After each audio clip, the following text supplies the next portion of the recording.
Hi, I'm Ryan Schwartz, the host of Architecturally Speaking. Please note that the following episode was recorded before recent changes to the OAA's licensing structure. The OAA technology program and associated membership status no longer apply. The interview still touches on several topics of interest to architects and non-architects alike. We hope you enjoy.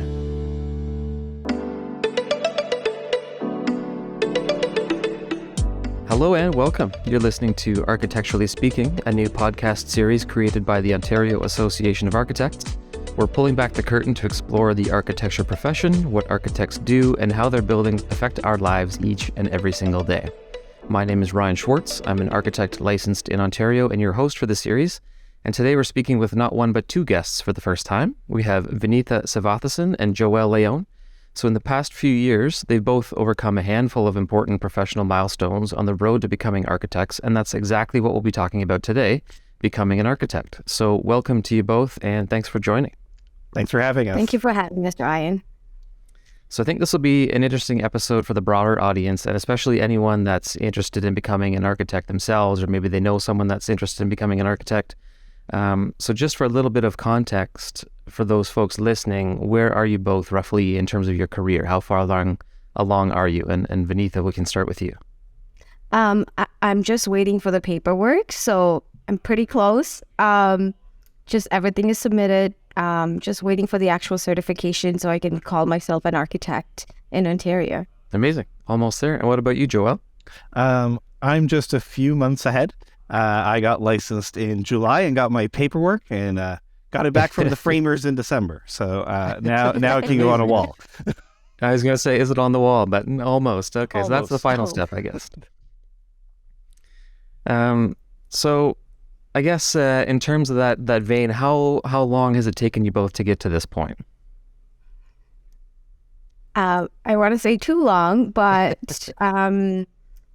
you know, you go at your own pace. So I believe it's been 3.5 years of master's and then another 3 to 4 years of getting your experience and doing your exam and whatnot. So it's just, you know, whenever you feel like you're ready to go ahead and have enough experience to write the exam. So you can go at your own pace. And what about yourself, Joël? How long has it taken you to get to this point? For me, I can give some dates because I have them right in front of me. I got my undergraduate in 2011, then my master's in 2015. At that time, U of T had a weird 3.5-year master's, so it took that much longer. Now it's down to 3. And I just got licensed in July. So I don't want to add all those years because, yes, it feels like a long time. But it's been a journey. It really adds up. So it's quite a process to get a license. It's a bit of a marathon. So it probably makes sense. There's a lot of steps kind of involved in this process. So it probably makes sense to go back to the beginning and we can kind of walk through this chronologically. So how did you both stumble upon architecture in the first place? What interested you, or where did this interest for architecture buildings, where did this come from? I can start. I actually got into the U of T program for economics and math major.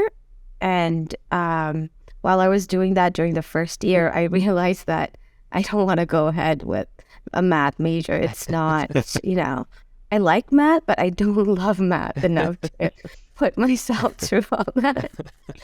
And I took a lot of art history and architecture history courses as options to keep, because I always loved drawing and painting and being creative that way. So I took a lot of those courses and I realized, architecture is where I could sort of combine my love for math, science, and practical thinking, as well as to be creative. And from then on, I decided, okay, this is what I want to be doing and this is what I enjoy doing.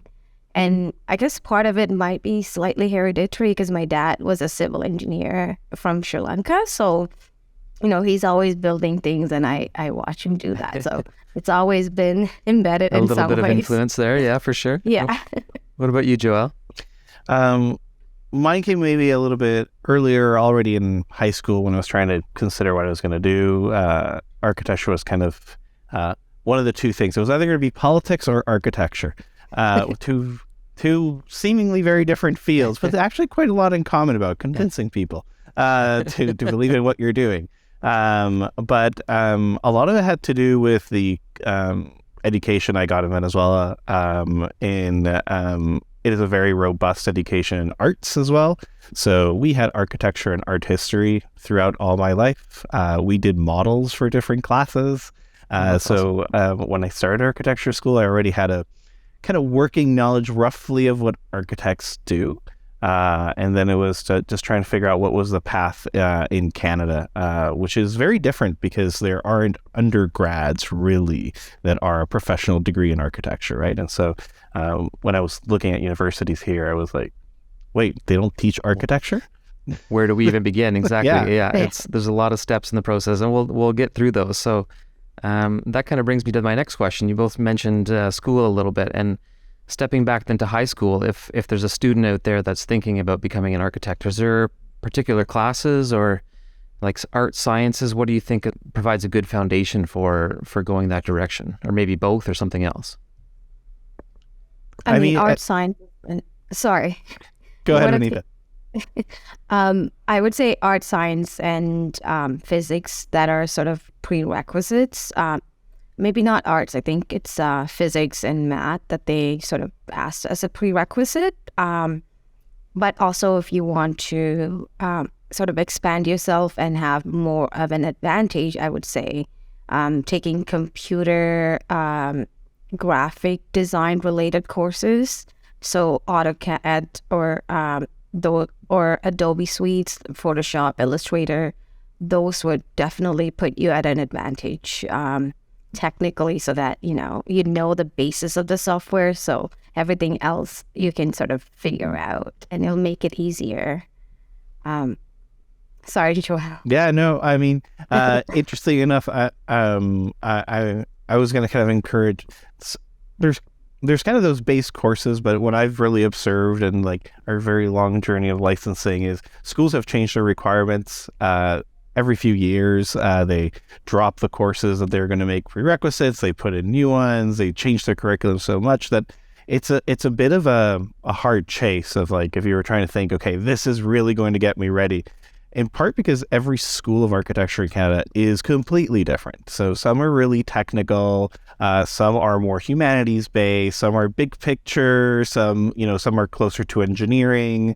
And so I think a lot of it has to do with, you can be pretty broad in what you take. There are a lot of programs in Canada that do not have prerequisites to enter into the architecture program. Not a ton, but there are some. And because you still have your undergrad to do, you kind of have an opportunity there to maybe explore some courses in architecture while you're doing your undergrad, kind of figure out if you really want to do it as a profession.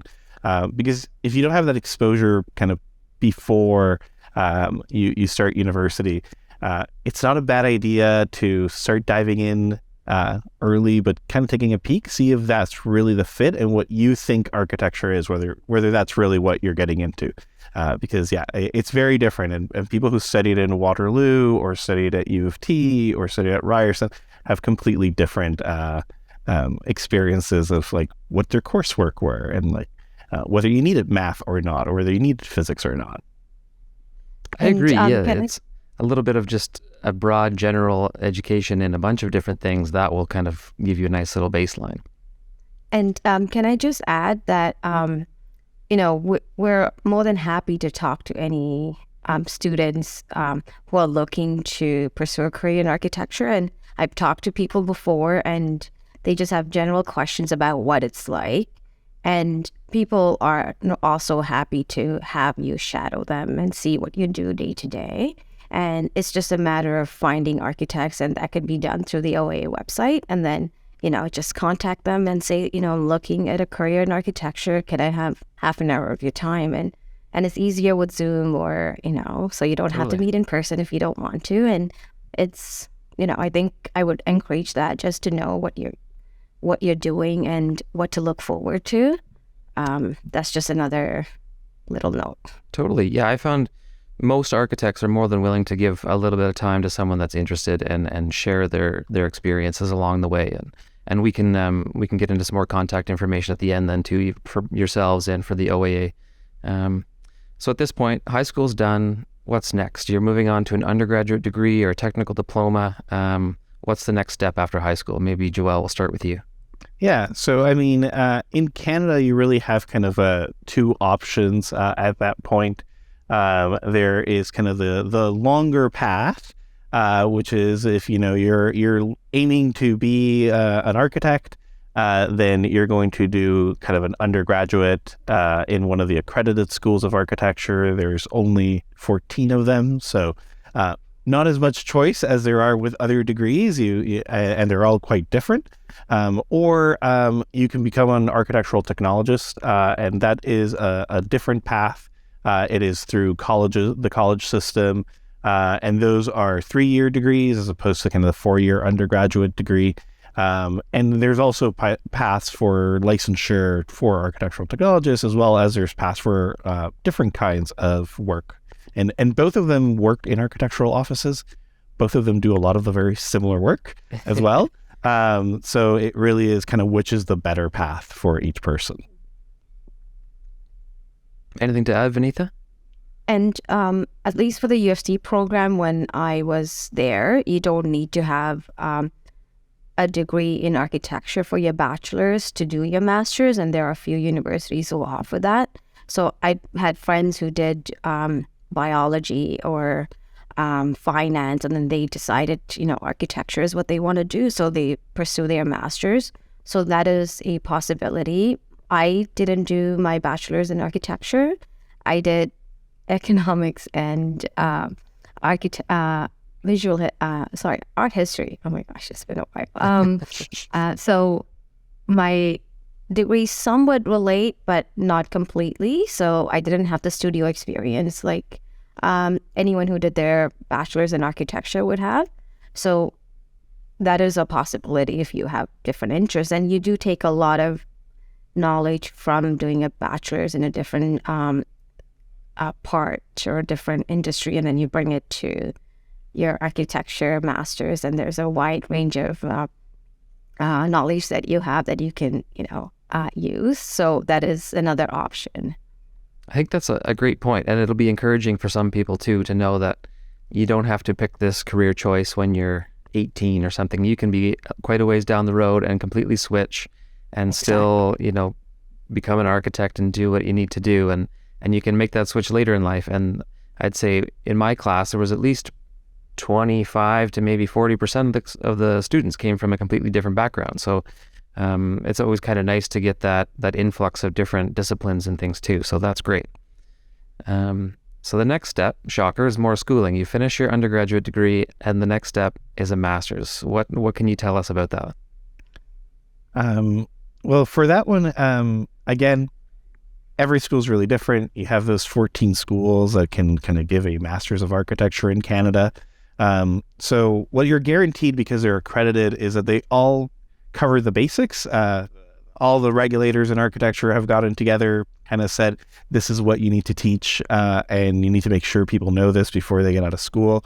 So you kind of know you're covered in that aspect with all the schools, but how they teach it can be radically different. And some masters are very short and compared to others. So some are a 2-year degree.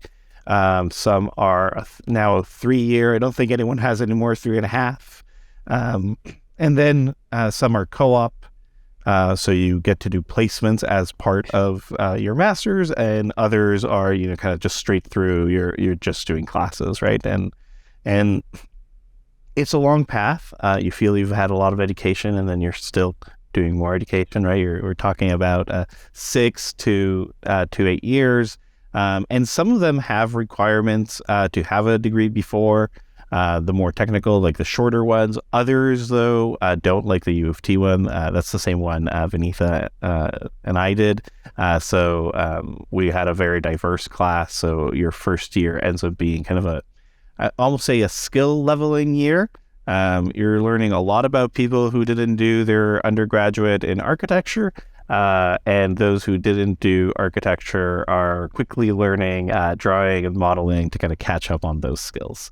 And yeah, it's a very intense master's, I will say, almost monastic, because you don't really leave the studio. We'll definitely dive into that. So, what about you, Vineetha? Anything to add in terms of the master's portion? I mean, I was one of those people who went in without what to expect. And I thought, it'll be like my bachelor's program where I go into class and I study or do my essays, a week or two beforehand. And that's how it's going to be, But, I was proven wrong that it's a full day and night sort of a course. And it's intense. I'm not going to lie. So first semester, at least, you take it as to see if that's a type of program you want to be in, and if that's a culture that you want to do it gets easier. But first semester, as someone who's going in there without any sort of background knowledge about studio culture or the architecture program itself, it was tough. I'm not gonna say. I didn't even know how to use the softwares, actually. So I knew Photoshop and the Adobe suites, but Rhino or AutoCAD and Revit, I didn't know how to do. And there was some training provided, but it wasn't enough to know to the extent of what we needed to do and the complex projects we had to do. So I had to teach myself all those pretty quickly, YouTube videos and books. So it's a full-time or 24 hours sort of endeavor. And so there's few things you learn along the way and you get better at it. And then, by second year, the software as well, and you know how to find the resources and what is expected. So you get better and you adapt and you survive. But you take first semester as an opportunity to sort of say, okay, this is what I really want to do. If you don't want to do it, then I wouldn't pursue, right? If that's not where your passion is at, then it just seems like a waste of time. And you would rather be doing something else you're passionate about. It's not to scare you. I'm just telling sort of the realities of the program itself. It's just, but at the end of it, I think you will feel like you achieve something so big, because when you start off, it's like, oh no, I don't know how I'm going to survive this. But you come out of it, oh, remember I didn't know how to draw stairs. And then a reviewer had commented it looked like a corkscrew because I didn't know it had to be 90 degrees because it didn't come to my mind. But then by the time I was like 30, I'm like, I know how to do stairs now, I was teaching people. So it's just, you get better at it, just like any program. It's pretty intense. Yeah, there's a lot to learn, and you also have to learn the tools at the same time, and it can be pretty overwhelming. I'd be curious to see what the dropout rate would be after a semester or something, because I'm sure it's probably up there. I don't know if anyone has any idea, but at least I don't know the exact rate, but I know a few people I was in studio with decided it's not something that they want to pursue, and they pursued other similar things. Some people went into interior design, and other people went into fashion design, and others just said, you know what, like I don't want to do a master's anymore. I just want to start working and be part of the workforce and see what I want to do. So, yeah, I was surprised to know that out of the 10 people that were in my studio, at least 3 of them I didn't see the next semester. So really, that's just my studio. So it could be different for different studios. Yeah. Joël, you might have a better numbers, maybe. Yeah, I mean, I don't think there's been a study done on it, although I would be very curious to see it as well. But I think the reality is, like any program that is that long, life happens. And I think oftentimes we get kind of confused that like licensure and becoming an architect is the only way of working in the industry. But there are lots of people who work in architect offices that are not architects, Totally. and can have the training. And oftentimes it might, we didn't talk about kind of the idea of doing a gap year, something between your undergraduate and your master's. And I know quite a few people who have done that. Actually, a lot of the staff that has worked with us at the Toronto Society of Architects are people doing their gap year. And that is, you do your undergrad, you're still not 100% sure. Maybe you didn't have an opportunity to get exposed to how firms work, or, you want to make sure that it's not the horror stories you hear, or that it's as good as you're hearing. And taking a year to work in a firm. And you might not have a ton of architecture skills at that time, but you already have marketing and communication skills. There's business development in firms. There's administration. There's opportunities to kind of get a job for a year and know a little bit more. So, it's kind of the idea that it's a very long path, and you don't have to go where everyone's going at the end of the goal, because the reality is not everyone is going there. I think there's kind of that myth that everyone who starts an architecture school is going to become an architect. Very few of the people that were in my year are licensed. Many of them kind of took an off-ramp on an other adventure in a different profession, or within the profession, but they decided, I'm not going to get licensed. And that's okay too. You kind of have to adjust it to your personal circumstances. Yeah, it's a long road, and it's not a race. You can, exactly like you said, there's quite a few sort of careers that are aligned with architecture that aren't necessarily architecture, and the skills that you learn, I think, in school, really, they can benefit a number of careers. So that's a great point. So taking a step back again, what kind of topics are you learning in architecture school? There's studios, there's critiques. You've mentioned a few of these. History. What are you basically learning? What are you learning in architecture school? So I'm going to guess this is going to really depend on where people studied in their architecture school. But, one common format is the studio.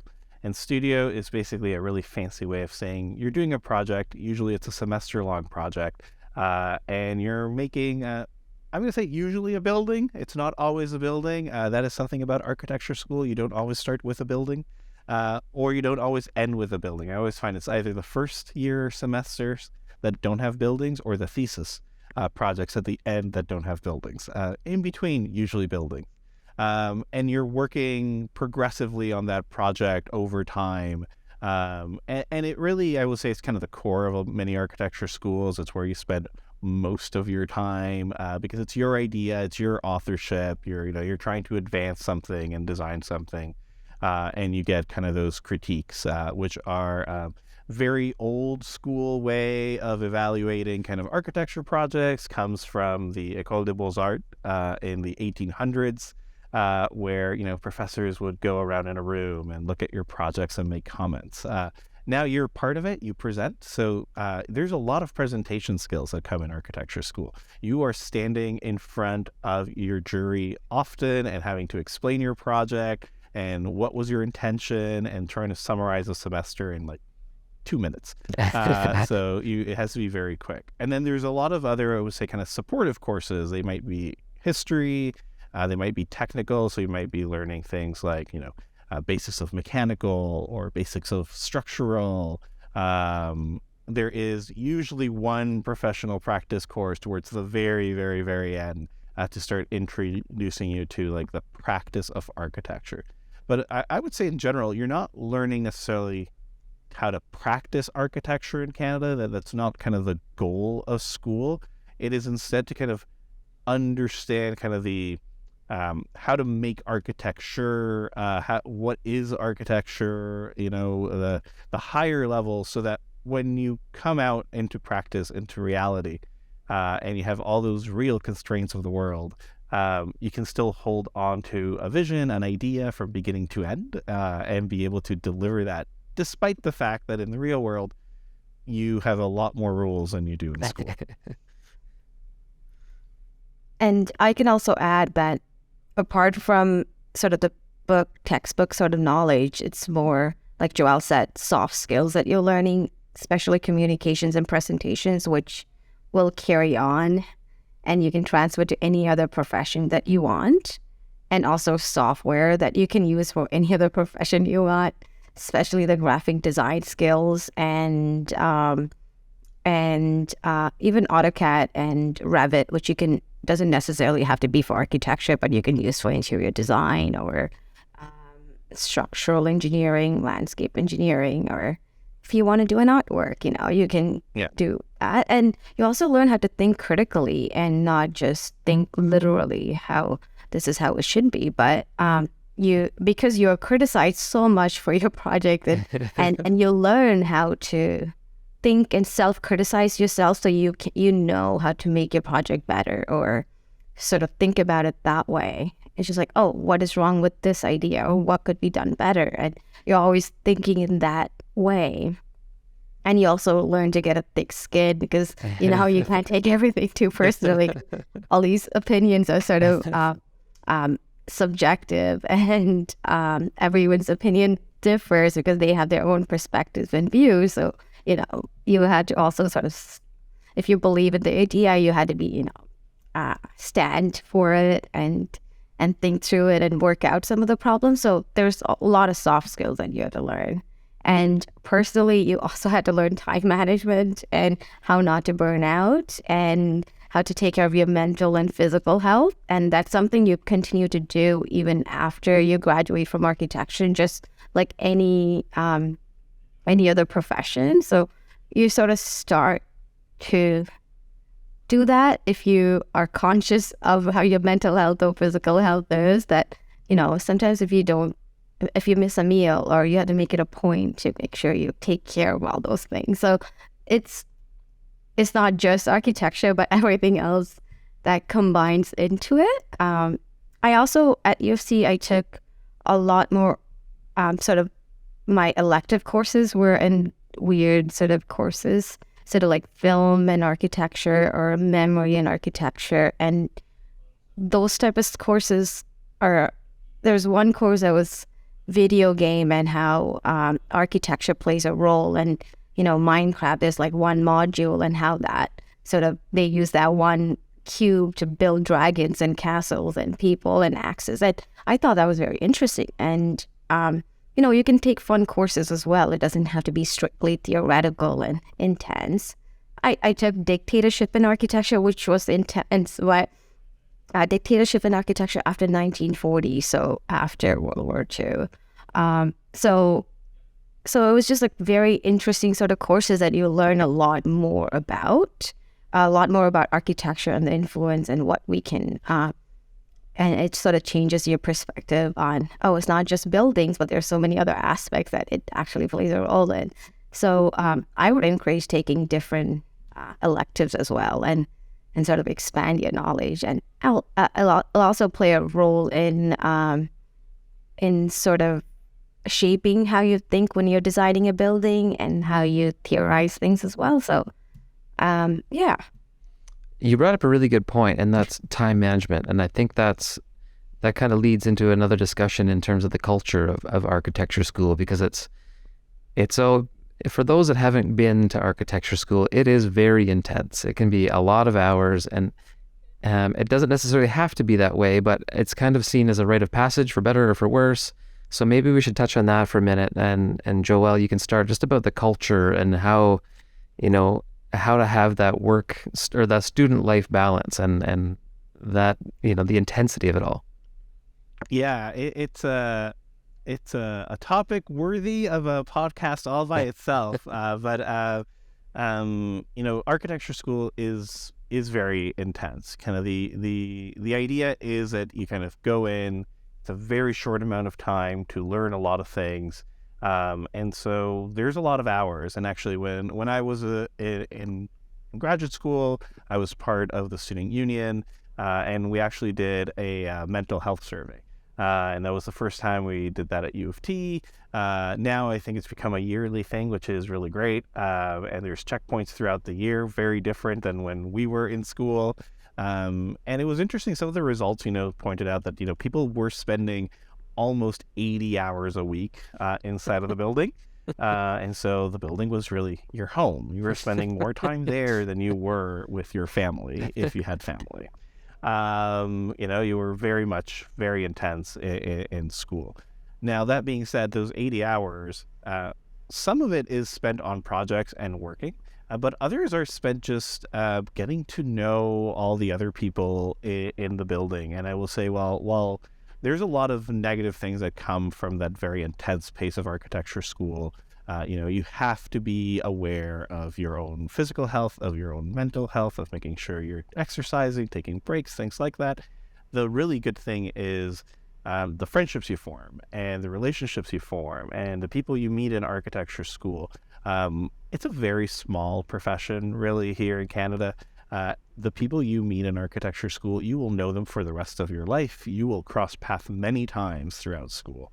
And so taking the time to kind of form those friendships and those networks, there were people who do go to architecture school, and I find it's people who are later in their career.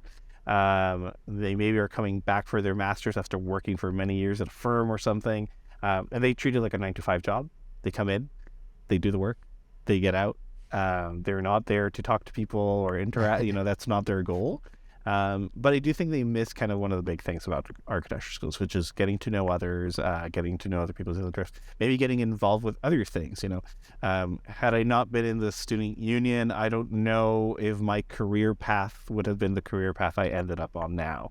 There's a volunteer cafe at U of T, which is Cafe 059. Still has, I think, the exact same name, even though it's moved buildings. So not in room 059 anymore. And that has been around since the 1960s. And it's volunteer run by students. And in part, it's that taking an hour to do your coffee shift means 1 hour you're not working on your project. And you're talking to people, right? Yeah. So being part of the culture of the school, I think, is a really important part of architecture education. Vineetha, anything to add? No, I completely agree. I didn't really make close friendships during my bachelor's because my classes were 200. The sizes were quite big, and like I said, I would go to class, come home, take a nap, and then study if I have to, sort of feel. But with master's, since I was there all the time at the faculty, that I made friends for life. That one of my friends has a child now. She's married, and it's weird seeing her that way because it's like, oh, what? I remember we became friends because we helped each other pin up our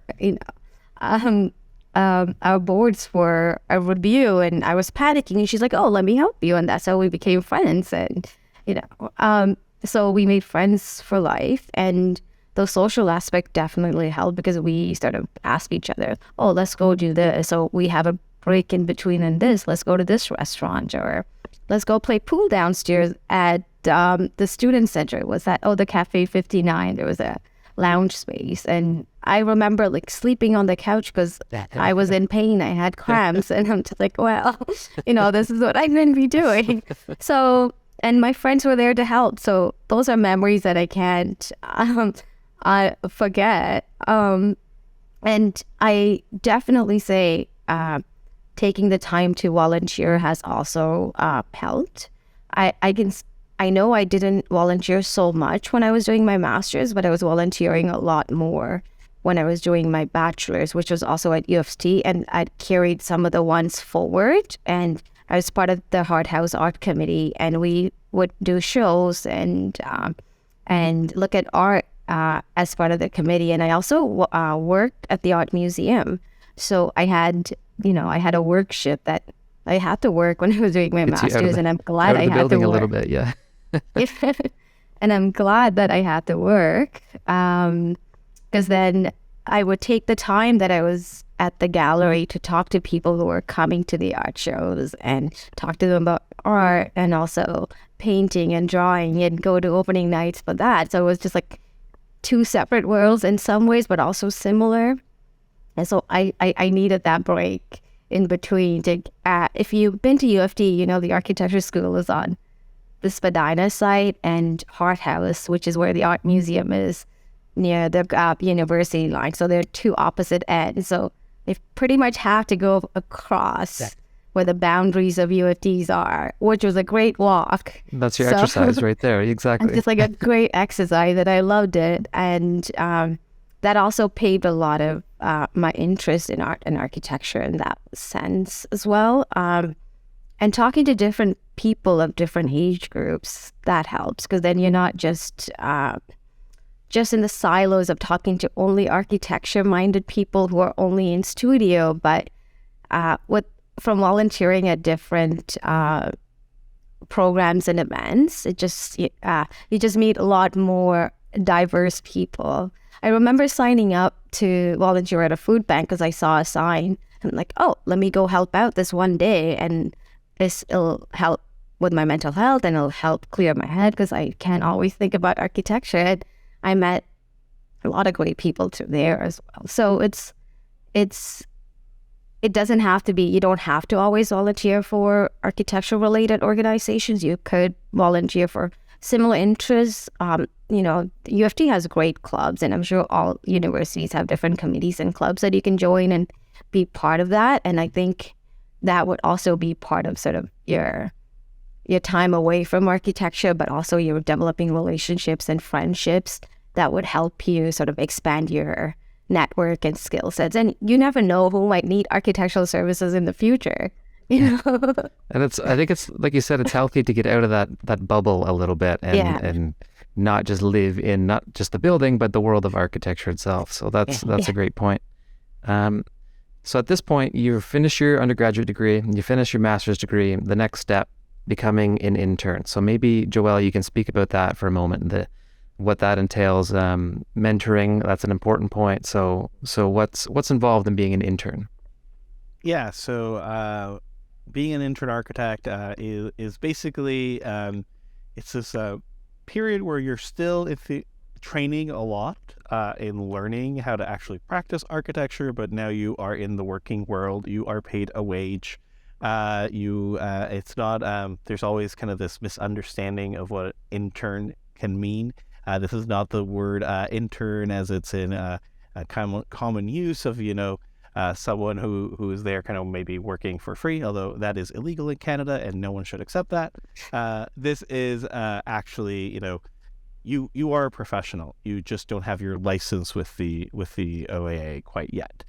You're in the process of doing that. And that requires, there's kind of three components to it. On the one hand, you're doing your hours. So you're gaining experience in different areas of practice and logging those hopefully every 6 months, although I am not the shining example of that.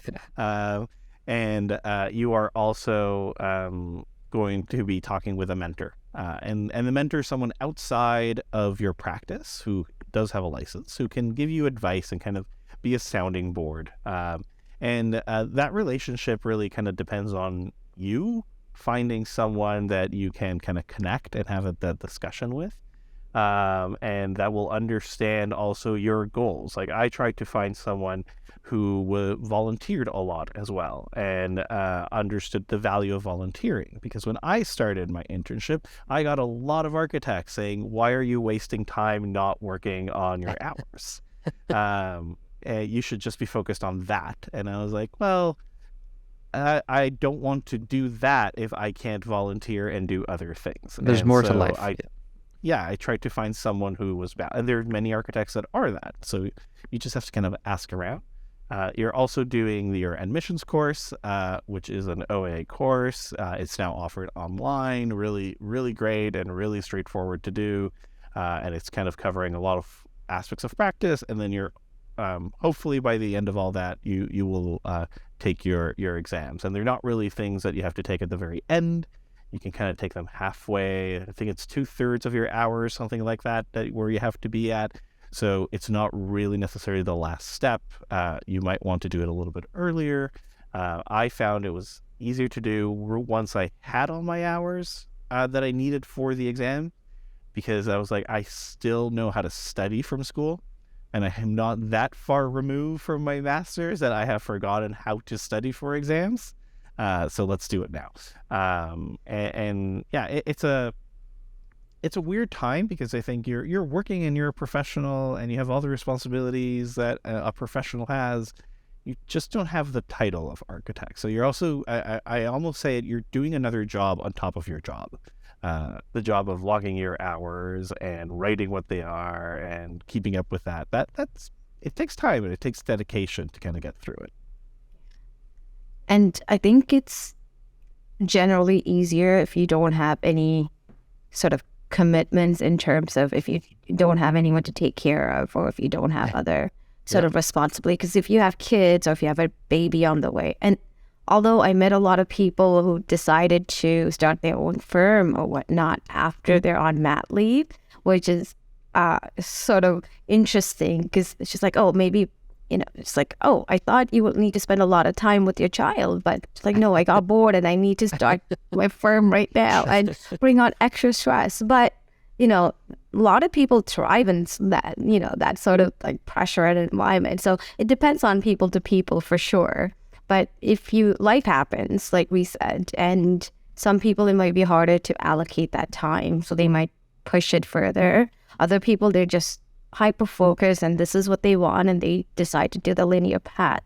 So it just all depends on person to person. And like Joël said, it is very, it is disciplined, especially if you're studying during summer and you do have a full-time job that is demanding, then you do have to make a schedule for yourself and sacrifice maybe your social life for a few months to study, or, choose which events you want to go to or which friends you want to spend time with. And then the other ones could wait for a couple of months until you study sort of thing, or say no to meeting your family for a couple of weeks when you're studying. So it is intense, but there's also resources and friends and study groups. Some firms have study groups that you can join and, they'll keep you accountable. But if you're the type of person like me, I just like to study on my own because there's a lot of pressure when you have to study as a group. Because everyone's like, did you do this, that? I'm like, oh no, I didn't. But it's not part of my schedule. So it would get me more overwhelmed and anxious. So I like to study on my own and then touch base to see what I missed. So you can go at your own pace and then go from there. And also, like, there are 4 exams with the exec that you have to study for. And there is a pressure for you to pass all 4 of them, but you don't have to. You could, if you fail 2 out of the 4 or fail 1 out of the 4, you can always retake it. It doesn't mean you're a failure, but it's just, you just didn't do well in 1 out of the 4, which you can retake again, and you know what to expect for and what to study. So it just makes it easier to pass the second time around it. It is a long process, but it's a milestone that people want to reach, and if they do want to reach that, then go for it and get it over with when you still know where to study or write exams and memorize things, And you both touched on this a little bit, and I think it's an interesting point, Joël, about finding a mentor that suits you and sort of suits what you're looking to get out of it, and Vineetha about finding a social group to sort of work with. So what kind of groups or I don't know, social, the social groups, what kind of groups are there out there? Like there's societies, local societies, things like that. What should people be looking for if they want to get in touch with architects or people just in the profession just to learn more?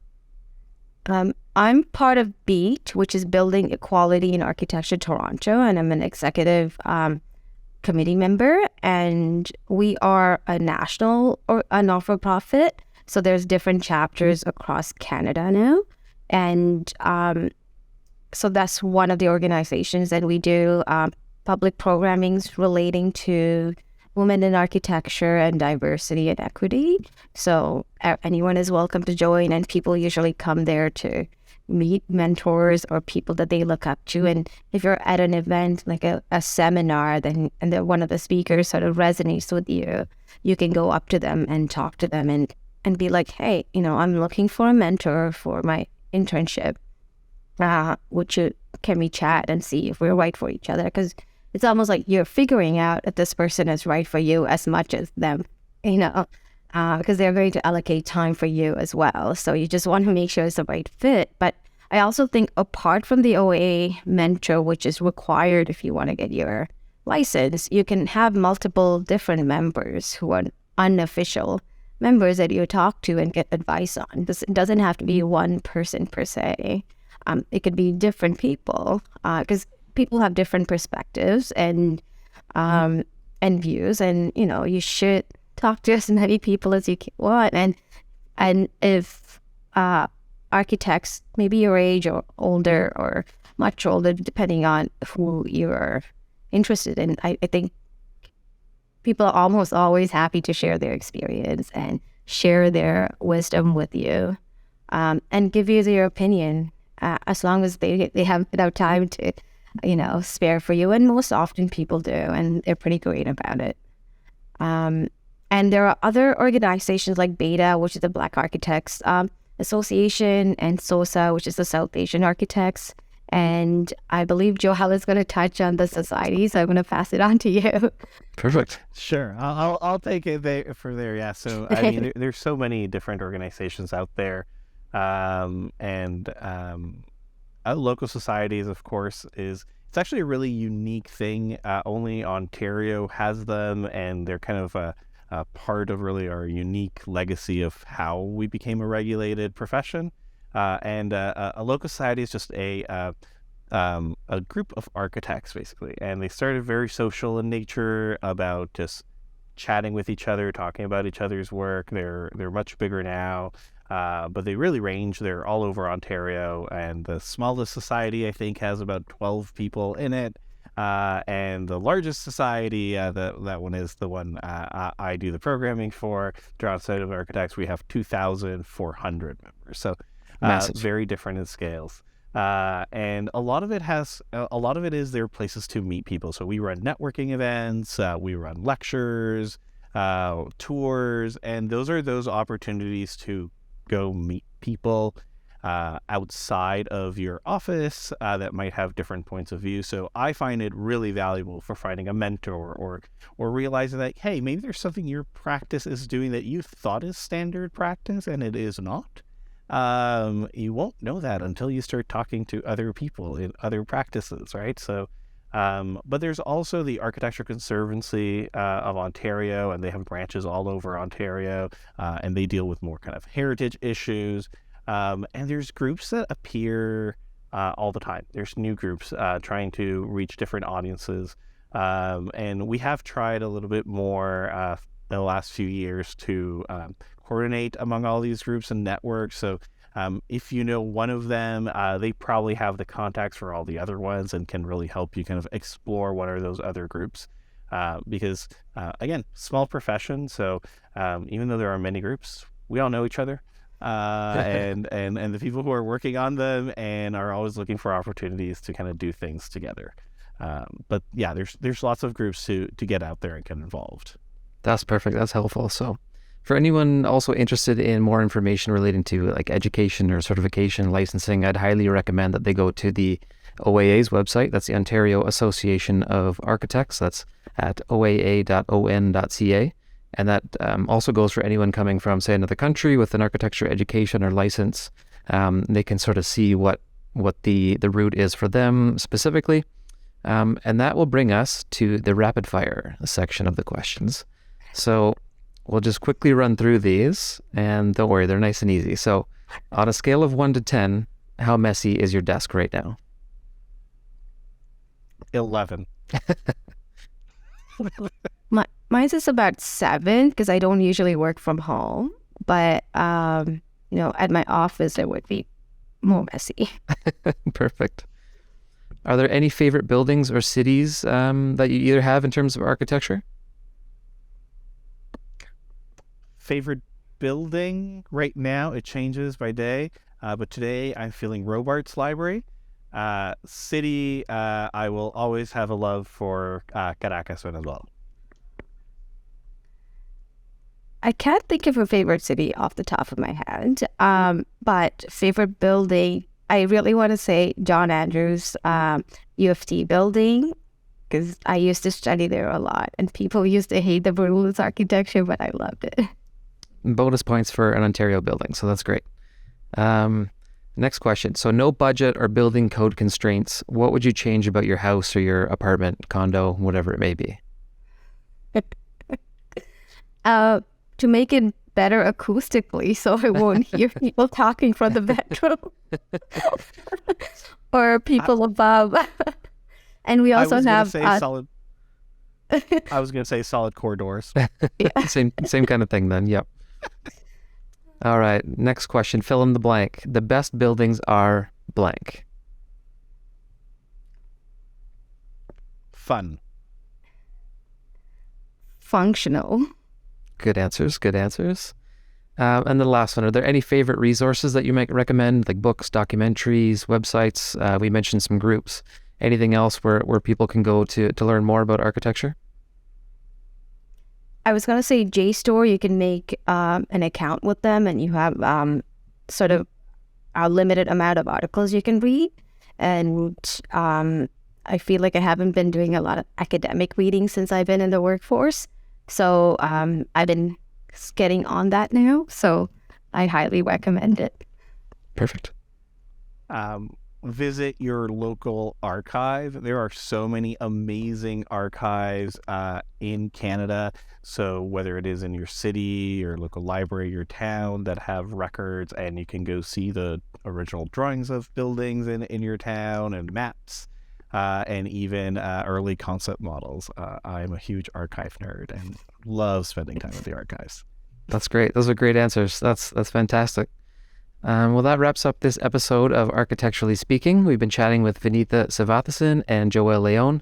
Thanks again for both sharing your time and all your experience. That's been great. If people want to get in touch, is there a best place to do that on social media or LinkedIn, anything like that? Yeah, I'm on all social media platforms with my name, Joel, and the umlauts on the E, then you know you're in the right person.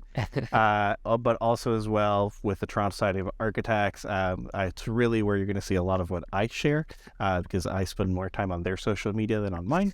And that is TOSO Arch on all social media platforms. And you can find me on LinkedIn. I unfortunately don't have a lot of social media. I do, but I'm not active. Also, beattoronto.com is where you can go find more information about beat-related things, and you can contact me through that as well. That's perfect. Fantastic. Well, we'll be recording many more episodes of this podcast over the coming weeks and months. So if you have a question about architecture or you know someone who might make a great guest, or you just want to offer some feedback, you can send an email to podcast@oaa.on.ca. And you can also visit the OAA's website at oaa.on.ca. And if you've enjoyed this episode, please leave us a review, share this with your friends. That'll help us create more episodes in the future. Architecturally Speaking is available wherever you get your podcasts and also on the OAA's YouTube channel. Be sure to check that out for the full video of this recording. And like and subscribe to be notified when the next episode is released. And until next time, I'm Ryan Schwartz, and this is Architecturally Speaking.